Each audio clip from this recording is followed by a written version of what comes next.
आज मैं आपके साथ दो तरह का बहुत ही मज़ेदार नाश्ते की रेसिपी लेके आई हूँ, जिसमें हम बनाने वाले हैं पत्ता गोभी के पकोड़े और इसी के साथ हम यहाँ पर बनाएंगे पालक के पकोड़े। दोनों रेसिपी बहुत ही टेस्टी है, आप ज़रूर से ट्राई कीजिए।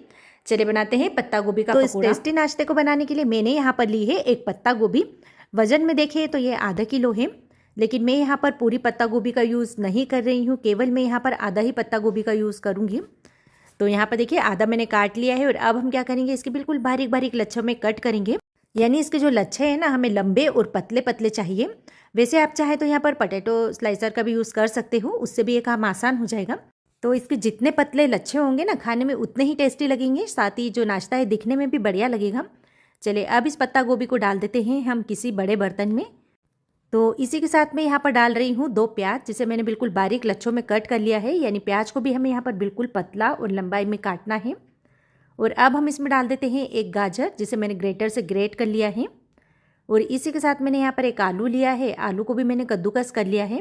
और कद्दूकस करने के बाद इसे एक बार धो लीजिए और धोने के बाद इसे पानी में ही रखें, ताकि इसमें जितना भी स्टार्च हो वो निकल जाए। अब आलूओं के लच्छों में से सारा पानी अलग कर कर इसे भी हम इसी में डाल देंगे। तो वैसे आप चाहें तो इस नाश्ते को केवल पत्ता गोभी और आलू से भी बना सकते हो। तो मेरे पास तो ये थोड़ी बहुत सब्जियाँ रखी हुई थी, तो मैंने यहाँ पर इसका यूज़ कर लिया है। चलिए अब हम इसमें डाल देते हैं स्वाद अनुसार नमक। इसी के साथ डालेंगे 1 चम्मच लाल मिर्च पाउडर, आधी चम्मच डाल देते हैं हल्दी पाउडर, 1 चम्मच डालेंगे सौंफ, और इसी के साथ 1 चम्मच हम डाल देते हैं अजवाइन, 1 चम्मच हम डालेंगे साबुत धनिया। तो बहुत ही बढ़िया से टेस्ट आता है साबुत धनिया का, इसमें ज़रूर से आप ऐड कीजिए। और अब हम इसमें डाल देते हैं 1 से 1.5 चम्मच भरकर सफ़ेद तिल, और इसी के साथ बारीक कट की हुई हरी मिर्च भी डालेंगे। तो ये 3 हरी मिर्चें हैं, जिसे बिल्कुल बारीक काट लिया है। 1 चम्मच भरकर डाल देते हैं क्रश किया हुआ अदरक और लहसुन, यानी दोनों को मैंने यहाँ पर कूट कर लिया है। और इसी के साथ 1 चम्मच हम अमचूर पाउडर डाल देते हैं। अब एक बार सारी चीज़ों को हम अच्छे से मिक्स कर लेंगे। तो इसमें जितने भी मसाले हमने डाले हैं ना इस नाश्ते में, उसका टेस्ट बहुत ही बढ़िया आता है। लेकिन अगर आपके पास कुछ 1-2 मसाले नहीं भी होंगे ना, तो ये नाश्ता टेस्टी ही बनेगा। चलिए अब सारी चीज़ों को हम अच्छे से मिक्स कर लेते हैं। तो इन्हें थोड़ा सा मसलते हुए मिक्स कीजिए, ताकि जितने भी मसाले हैं सब्जियों पे बढ़िया से लग जाए। यहाँ पर देखिए सारी चीज़ें मैंने अच्छे से मिक्स कर ली हैं। और मिक्स करने के बाद हम इसे इसी तरह से छोड़ देंगे लगभग 2 से 3 मिनट के लिए। इससे क्या होगा कि सब्जियों में जितना भी पानी होगा ना, वो निकल जाएगा। तो यहाँ पर देखिए फ्रेंड्स, क्या कलरफुल हमारी सब्जियाँ लग रही हैं। तो कुछ देर के बाद आप देख सकते हो ना फ्रेंड्स, सब्जियाँ कितनी सोगी सी हो चुकी हैं। यानी इसमें जितना भी पानी था ना, वो रिलीज़ हो गया है। तो अब हम ये नाश्ता बनाएंगे ना, तो नाश्ता बहुत ही क्रिस्पी बनेगा। चलिए अब हम क्या करेंगे, इसके अंदर डाल देते हैं 2 चम्मच भरकर कॉर्नफ्लावर। तो अगर हम यहाँ पर थोड़ा सा कॉर्नफ्लावर डाल देते हैं ना, तो नाश्ता बहुत ही क्रिस्पी बनता है। अब इसी के साथ हम इसमें डालेंगे बेसन। तो बेसन में अभी यहाँ पर डाल रही हूँ आधा कप। तो आधा कप से बिल्कुल भी ज़्यादा बेसन अभी यहाँ पर नहीं डालें। अगर आगे ज़रूरत हुई तो हम यहाँ पर बेसन का यूज़ कर सकते हैं, लेकिन अगर बेसन ज़्यादा हो जाएगा ना, तो इस नाश्ते में बेसन का टेस्ट ज़्यादा आएगा, इस बात का आप ध्यान रखिए। अब हल्के हाथों से इन सारी चीज़ों को हम अच्छे से मिक्स कर लेंगे, ताकि जितना भी बेसन और कॉर्नफ्लावर जो हमने डाला है ना, सभी सब्जियों पे अच्छे से लग जाए।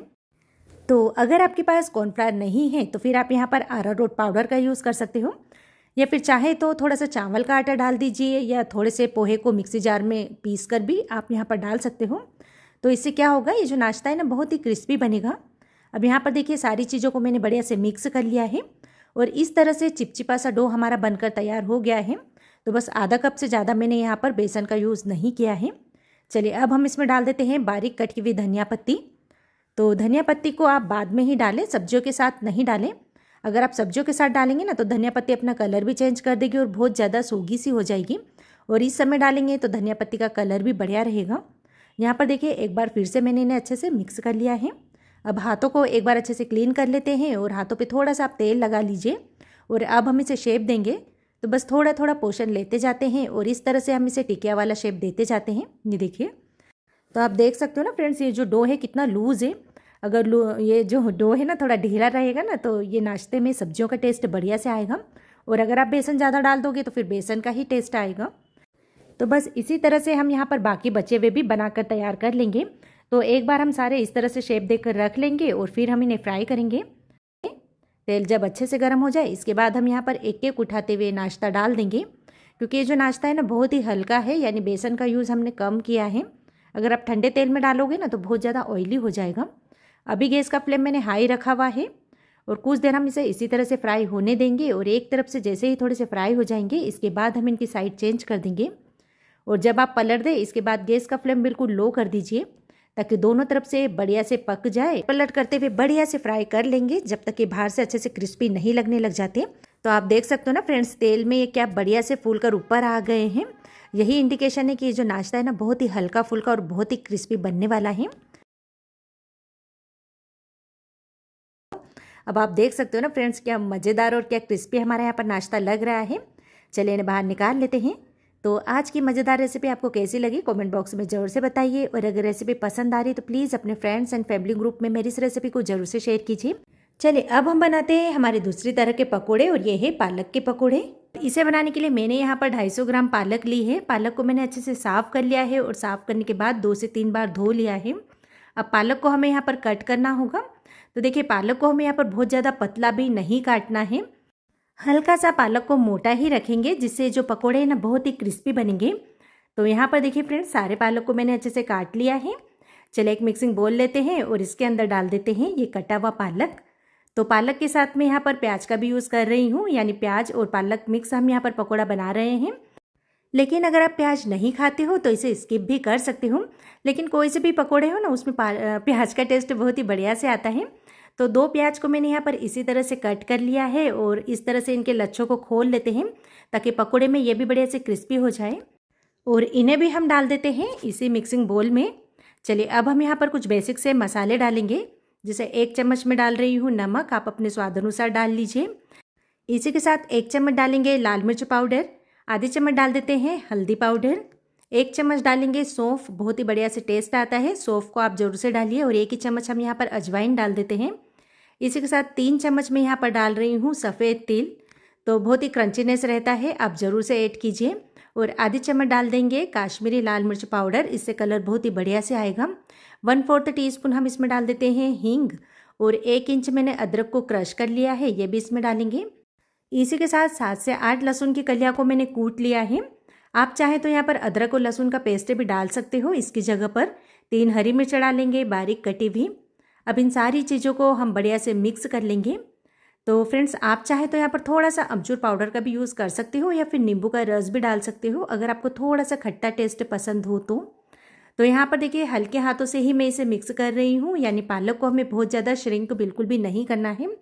जब सारी चीज़ें यहाँ पर बढ़िया से मिक्स हो जाए तब तुरंत ही हम इसमें डाल देंगे आधा कप बेसन, यानी हमें इसे छोड़ना बिल्कुल भी नहीं है। और इसी के साथ मैंने यहाँ पर थोड़ा सा चावल का आटा भी लिया है, मान के चलिए 2 टेबल स्पून मैंने डाला होगा। अब इन सारी चीज़ों को हम फिर से अच्छे से मिक्स कर लेंगे। तो अभी आपको ये थोड़ा सूखा सूखा लगेगा, लेकिन जैसे ही आप इसे मिक्स करते जाओगे ना बिल्कुल परफेक्ट हो जाएगा ये। तो पानी वगैरह बिल्कुल भी नहीं डालना है। और जो हमने थोड़ा सा चावल का आटा डाला है ना, इससे पकौड़े बहुत ही क्रिस्पी बनेंगे। अब देखिए बिल्कुल परफेक्ट है, यहाँ पर सारी चीज़ें अच्छे से मिक्स हो चुकी हैं और बिल्कुल परफेक्ट इसकी थिकनेस है। तो अगर आपको लगे कि यहाँ पर बेसन थोड़ा सा कम है तो आप यहाँ पर थोड़ा सा बेसन डाल सकते हो या फिर थोड़ा सा चावल का आटा भी बढ़ा सकते हो। देखिए बस इस तरह से हम इसे गर्म तेल में छोड़ते जाएंगे। तो चलिए फ्रेंड्स, अब बारी इन्हें फ्राई करने की। तो तेल को भी मैंने अच्छे से गर्म कर लिया है। इसके लिए तेल हमें यहाँ पर बढ़िया से गर्म करना है, ठंडे तेल में इन्हें फ्राई नहीं करना है। और बस कढ़ाई में जितने आ जाते हैं उतने ही हम यहाँ पर डालेंगे। और मीडियम सा ही मैं इसका साइज़ रख रही हूँ। और गैस का फ्लेम अभी भी मैंने हाई रखा हुआ है, तो लो फ्लेम पे इन्हें फ्राई नहीं करेंगे। अगर आप इन्हें लो फ्लेम पे फ्राई करोगे ना तो ये पूरे बिखर जाएंगे, क्योंकि इसमें बेसन की मात्रा बहुत ही कम है। और जब आपको लगे कि ये प्रॉपर शेप में आ गए हैं, इसके बाद गैस का फ्लेम आप लो टू मीडियम कर सकते हो। और बस दोनों तरफ से अलट पलट करते हुए इन्हें बढ़िया से फ्राई कर लेंगे, जब तक इनका जो कलर है ना अच्छे से डार्क सा नहीं हो जाता और आपको लगने नहीं लग जाते कि अच्छे से क्रिस्पी हो गए हैं। तो अब आप देख सकते हो ना फ्रेंड्स, क्या बढ़िया से फ्राई हो रहे हैं और कितना सुंदर सा इनमें कलर आ गया है। जब इस तरह से दिखने लगे तब हम इन्हें बाहर निकाल लेंगे। और जो बाकी बचे हुए हैं वो भी हम यहाँ पर इसी तरह से फ्राई कर लेंगे। तो है ना फ्रेंड्स, बनाना बहुत ही आसान, मुश्किल से आपको 10 मिनट का ही समय लगेगा इन्हें बनाने में। तो लीजिए फ्रेंड्स, गर्मा गर्म क्रिस्पी पालक और प्याज के पकोड़े बनकर बिल्कुल तैयार हैं। आप चाहें तो इसे हरी मिर्ची के साथ या हरी चटनी या सॉस के साथ सर्व कीजिए। आज की रेसिपी पसंद आ रही है तो प्लीज़ अपने फ्रेंड्स एंड फैमिली ग्रुप में ज़रूर से शेयर करें।